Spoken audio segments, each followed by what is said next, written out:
শুনুন অক্সিজেনাস মানডের দুপুরে লাঞ্চ নিয়ে চলে আসছি। আর আজকের লাঞ্চে আছে দেখো, আমি সেদিনকে যে খিচুড়িটা বানিয়েছিলাম, মানে খিচুড়ি স্যুপ যেটা, সেটা লেফট ছিল, সেটার থেকে আমি তুলে নিয়ে এসেছি। এটা খাবো আমি। তার সাথে আজকে নতুনত্ব একটা জিনিস করেছি, সেটা হলো তোমার এটাকে বলা হয় তোমার জল ফুলুরি।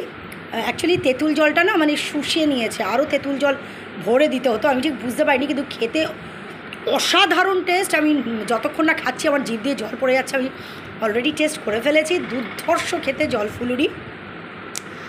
আর তার সাথে আছে দেখো উপমা, মেয়ের জন্যে, মেয়ে উপমা খাবে। আর দাদা নিয়েছিল তরমুজ, সেই তরমুজ মেয়ে খাবে, আমি খাবো না। আর আমার একটু পাঁপড় ভাজা।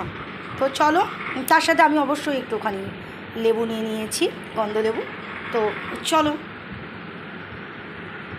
এই দেখো অক্সিজেনাস জিনিসটা এই মানে বড়াতে টেনে নিয়েছে, কিন্তু এই যে তেঁতুল জলটা দেখা যাচ্ছে, তেঁতুল জলটা আরও দিতে হতো, কিন্তু যা ফাটাফাটি টেস্ট হয়েছে, যা দুর্দান্ত জিনিসটা, যতক্ষণ না তোমাদেরকে আমি এই রেসিপিটা শেয়ার করতে পারছি, আর যতক্ষণ না তোমরা বানাতে পারছো, আমার শান্তি হচ্ছে না। একবার প্লিজ বানিয়ে দেখো, আমি রেসিপিটা শেয়ার করে দেবো।